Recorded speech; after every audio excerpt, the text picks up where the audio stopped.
All right, ready to dive deep today. Always ready. We're tackling something pretty fundamental this time, Wow. fear, Ooh, interesting. and how to conquer it to reach your full potential. I like it. You guys sent over Pablo Marçal's audiobook. Antomedo. Yeah, Antomedo, and It's packed with insights.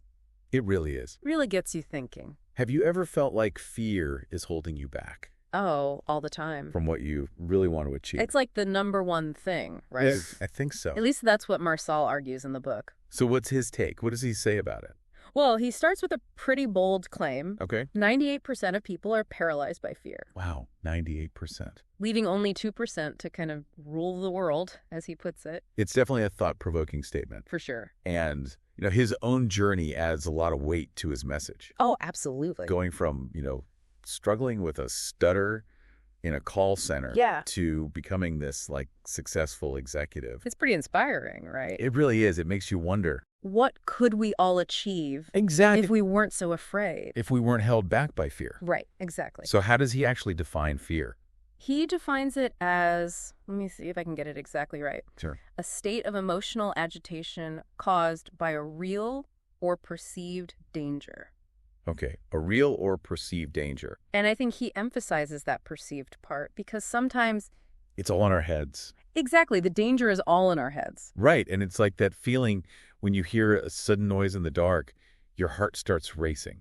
Oh, tell me about it. But then it turns out to be just like the cat or something. Oh, yeah, or the wind or something totally harmless. But that initial fear response, Mhm. it's the same whether the threat is real or imagined. He actually breaks down the science behind this. Oh, does he really? Yeah, he explains those 5 stages of how fear plays out in our brains. 5 stages. Yeah, 5 stages. Okay, break it down for me. Right, so first your thalamus gets triggered. Thalamus, that's the... It's like the brain's sensory relay station. Got it. It gets triggered by something like that sudden noise, right? Yeah, Then your prefrontal cortex steps in. the prefrontal cortex, that's the thinking part. Yeah, the more rational part of your brain steps in and it tries to analyze the situation. So it's trying to decide, is this a real threat or... Or just a false alarm. Okay. And he argues that so much of our fear is fueled by what he calls noise.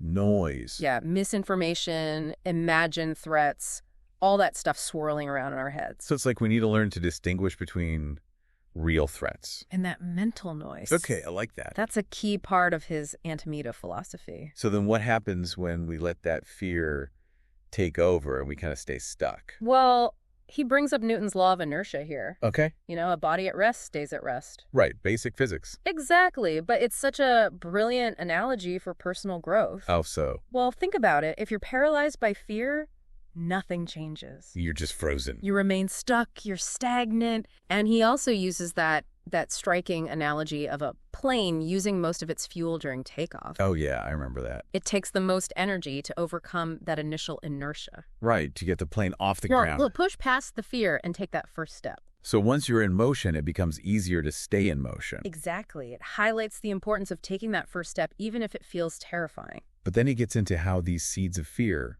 take root in our lives. Yeah, the seed analogy. Yeah, and I have to say, it's a bit unsettling. How so? Well, he compares negative thoughts, behaviors, even the words we speak, to fertilizer for those seeds of fear. It's a powerful image, right? It is, but luckily he flips the script a bit, He does. He talks about positive action. being the herbicide. Exactly, the herbicide that can eliminate those seeds. Okay, so there's hope. There's always hope. So we don't just have to let those seeds grow and take over. No, we have the power to control our thoughts and actions. And then he introduces those 8 sisters of fear. Oh, yes, the sister. Things like procrastination, negativity, excuses, all these bad habits, these insidious habits. They really sabotage our success, don't they? They do. It's like they gang up on us. Making it even harder to break free. From fear's grip. Exactly. But he doesn't just leave us with that. No, he offers a way to fight back. Okay, good. And it starts with understanding those sisters, those symptoms, Symptoms of what? of a deeper issue. Which is? He calls it medo, the Portuguese word for fear. Medo. Yeah, and his whole concept of antimedo, Becoming invincible to that fear. to those patterns that keep us stuck. So it's like a journey Absolutely. of breaking free Breaking those chains. from those chains of fear. Exactly. And he also talks about how social isolation can actually make things worse. Oh, for sure. It gives those sisters even more power. It's like they thrive in isolation. Right. So having positive relationships, people who support and uplift us. That can be a powerful antidote To fear. to fear, to negativity, to all of it. It makes you realize that overcoming fear isn't just about individual willpower. Right. It's also about having the right people around you. Your tribe. Yeah, your The tribe. people who lift you up, And this leads to one of his key strategies for overcoming fear. which is, Reframing failure. oh, that's a good word. Instead of seeing it as a dead end. He wants us to see it as a learning experience. As an opportunity. A hero. He even goes so far as to say that the only true failure is repeating the same mistakes over and over. It's about evolving, right? Yeah. Learning from those missteps. So it's not about avoiding setbacks. It's about learning from them and trying again. Trying again, yeah. It's about adopting that anti-mito mindset. Being willing to take risks. Embrace the possibility of failure I like that. as a stepping stone. Okay, so we've talked about Mito, Into Mito. just a fear. the Sisters of Fear, the 5 stages. Right. And he also talks about a mental guard. Oh, yes, the mental guard. That's a fascinating concept. It is. It's like imagining a guard. At the door of your mind, Yeah. carefully screening. What thoughts and influences are allowed in? Just like we wouldn't let anyone poison our coffee, right? Right. We need to be just as protective of our mental space So we have to be proactive, about what we allow in. guarding against negativity, And those fear-inducing thoughts because they can really take root. and sabotage us. Yeah. from the inside out. And this leads to another powerful idea, Which is, the link between love and fear. he has that amazing quote. I know, it's something like, Love eliminates fear, but fear eliminates everything good in man, including his humanity. wow, It really makes you think, about the impact not just on our own lives, on our ability to connect or with others. with others, to love, to be compassionate. Yeah, because he argues that fear can diminish our capacity for all of that. Absolutely, it shrinks our hearts, It shrinks our hearts, yeah. makes us less human. And then he brings in Nathaniel Branden's work on self-esteem. Oh, yeah. Self-esteem is crucial It is. for overcoming fear. What does Brandon say about it? Well, it's all about believing in your competence to handle life's challenges Okay. and feeling worthy of happiness. So when we have a strong sense of self-worth, when we believe in ourselves, We're less likely to be crippled by fear so a positive self-image is like armor. against those seeds of fear. Exactly. And this leads us to one of Marcel's most intriguing concepts, Which is, modelism. okay, modelism. Yeah, I was curious about this one too. It's basically about learning from others who have already achieved what we aspire to. He talks about modeling his own mentors, Yeah. people he's observed, learned from, adopting their strategies, their mindsets. So, like, what kind of mentors did he have? Well, he talks about his brother, how consistent he was with reading, Oh, okay. and another mentor who had amazing financial wisdom.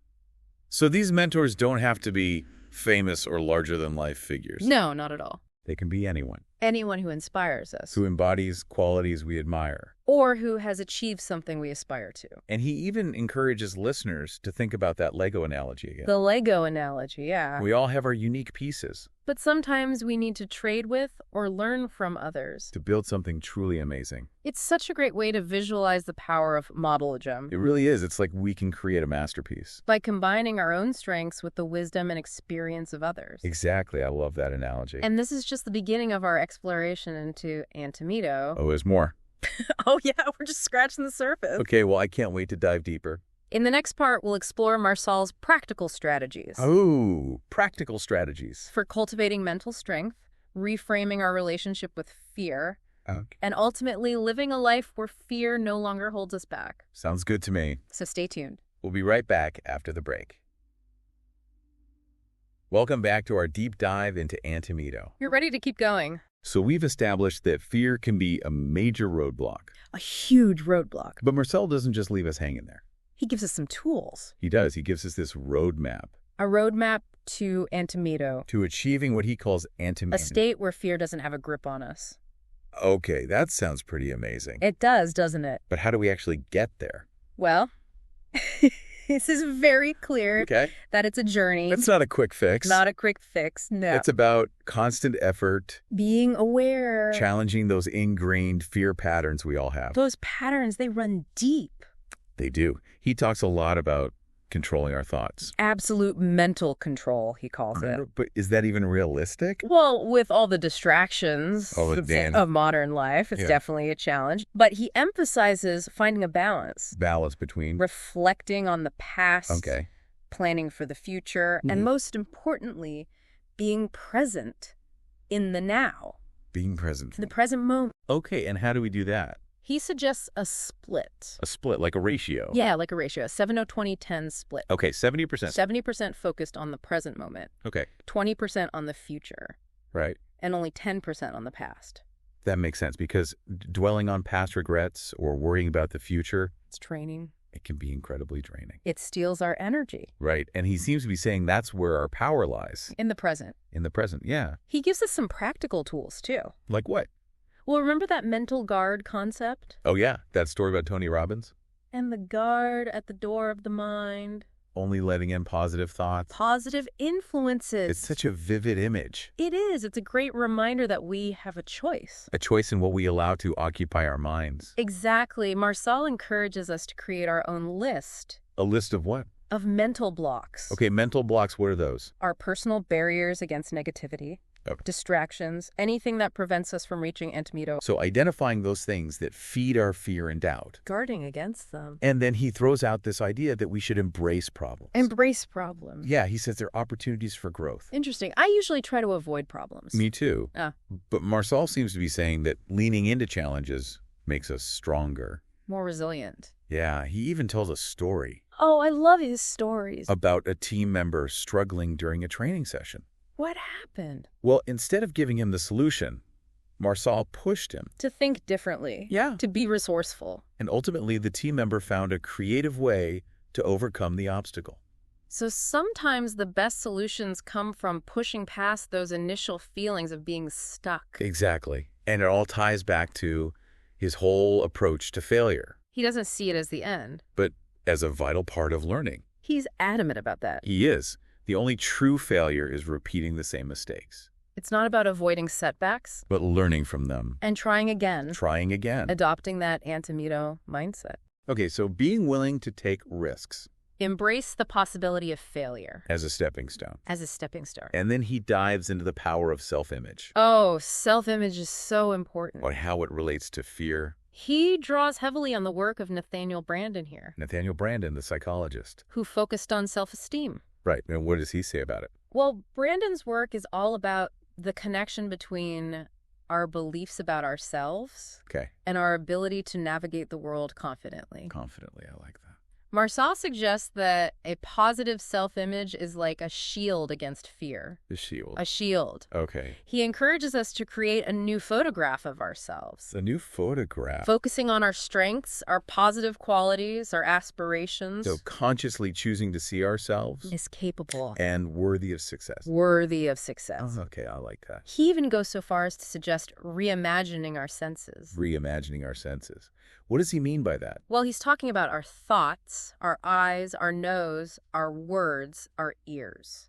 Okay. To align with this new, more empowered self-image So it's like engaging all of our senses. in this process of transforming how we see ourselves. And then he brings in that powerful idea About love. being the antidote to fear. He quotes Aldous Huxley here. Love banishes fear, and fear banishes love. Wow, that's powerful. It is. It suggests that fear and love are like opposing forces. Opposing forces within us Marcel argues that when we're dominated by fear, it diminishes our capacity for love. for connection, for compassion, He even talks about the importance of letting go of control in relationships. letting go of control. He says trying to control others is an expression of fear, not love. Okay, that's interesting. He talks about being stewards of our lives, not masters. Stewards, not masters. It suggests a balance between taking responsibility for our choices Okay. and acknowledging that some things are beyond our control. Right, it's like surrendering to what we can't control, It can be incredibly liberating. especially when it comes to fear and anxiety. Trying to control everything just leads to frustration. Exactly. So we need to focus on what we can control. And let go of the rest. And then he shifts to a more practical framework A framework for what? for achieving goals and making lasting change. Okay, tell me more. He talked about defining our desired state, Our desired state, what's that? a vision of ourselves living the life we truly want. Living the dream. Living the dream. And he contrasts this with our current state. Acknowledging the gap between where we are and where we want to be. Right. So how do we bridge that gap? He introduces the idea of building a bridge. A bridge. A metaphorical bridge, of course. Okay. Constructed with specific modules. Modules, like building blocks. Exactly. And there are 3 of them. Okay, what are they? Knowledge, wisdom, and mastery. Knowledge, wisdom, and mastery. Okay, so break it down for me. It starts with knowledge, learning everything we can about our desired state. Okay, so like the skills we need, the path to take. Exactly. Then comes wisdom. And how do we get wisdom? He says it's acquired through action and experience. So putting what we've learned into practice. Right. And finally, there's mastery. Mastery. Reaching a level of proficiency and confidence in our chosen field. So we become experts. He suggests that mastery brings a sense of peace and fulfillment. Because we've conquered those challenges. And achieved what once seemed impossible. That's like a process. A process of consistent effort, learning, and growth. Moving from fear and uncertainty to confidence and accomplishment. And it all ties back to Antimito. Transforming ourselves from reactive, fearful individuals Into proactive, courageous ones. capable of creating the lives we desire. Marçal concludes by emphasizing that Antimito is not a passive state, It's an active choice. a choice we make every single day. It's a commitment. To facing our fears, challenging limiting beliefs, and pursuing our full potential. This is a powerful message for our listeners. It is. It's a reminder that we have the power within us to overcome any obstacle. To achieve any goal. And to live truly extraordinary lives. It starts with understanding how fear works. Recognizing and eliminating those toxic habits, those negative thought patterns. And actively cultivating a mindset. Of courage, resilience, and self-belief. We're back for the final part of our deep dive into Pablo Marçal's Antimito. Ready to wrap things up. We've covered a lot, from how fear works to self-image and even the power of love. We've been through a lot. But I'm curious about what it actually looks like to embrace this Antimito philosophy. To live a life free from fear. Exactly. One of the most powerful takeaways for me Okay. is that Antimito is a call to action. Okay, so it's not just a concept. No, it's about doing something. Right. Marçal urges us to stop waiting for permission. To stop letting fear make our choices for us. He says we already have what we need We have the power within us to achieve our goals. and overcome our fears. It's about tapping into that inner strength. Believing in ourselves. He provides us with tools Tools and strategies. to dismantle those fear-based patterns. Like modelage. Modelage, learning from others. Right, those who've already achieved what we want. He emphasizes that we don't have to reinvent the wheel. We can learn from others' experiences, even their failures. He talks about modeling his own mentors, The people who inspired him. people who embodied qualities he wanted to develop. Like what qualities? Well, he talks about his brother's consistency with reading Okay, interesting. and another mentor's financial wisdom. So these mentors don't have to be famous or extraordinary people. Not at all. They can be anyone who inspires us Anyone who embodies traits we admire. or who's achieved something we aspire to. Right, and he brings up the Lego analogy again. Legos. We all have our unique building blocks But sometimes we need to trade with or learn from others. to build something amazing. It's a great way to visualize the power of modelage. Combining our strengths with the wisdom and experience of others. And then he describes Antimito How does he describe it? as a state of invincibility, Invincibility, wow. where fear can't paralyze us. So it's not just about eliminating fear. It's about replacing it with something stronger. With courage, confidence, That belief in ourselves. the belief that we can create the life we want. He challenges us to ask ourselves a question. Oh, what's the question? What would my life look like if I were completely free from fear? That's a powerful question. It makes you think about all the possibilities. When we're not held back by fear anymore, Marçal emphasizes that life is meant to be lived fully. not in the shadows of fear and self-doubt. We all have a unique contribution to make. The world needs our talents, our passions. And he reminds us that we're not alone on this journey. There are mentors, resources, communities. To support us, It's about finding that support, surrounding ourselves with people who believe in us. people who encourage us to grow. He leaves us with this final thought. Okay, what is it?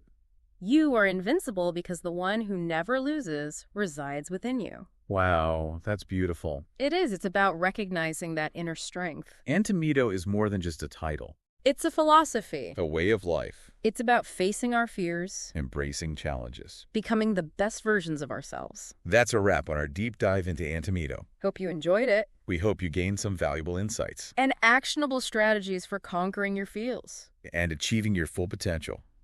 Remember, you are invincible. Until next time, keep diving deep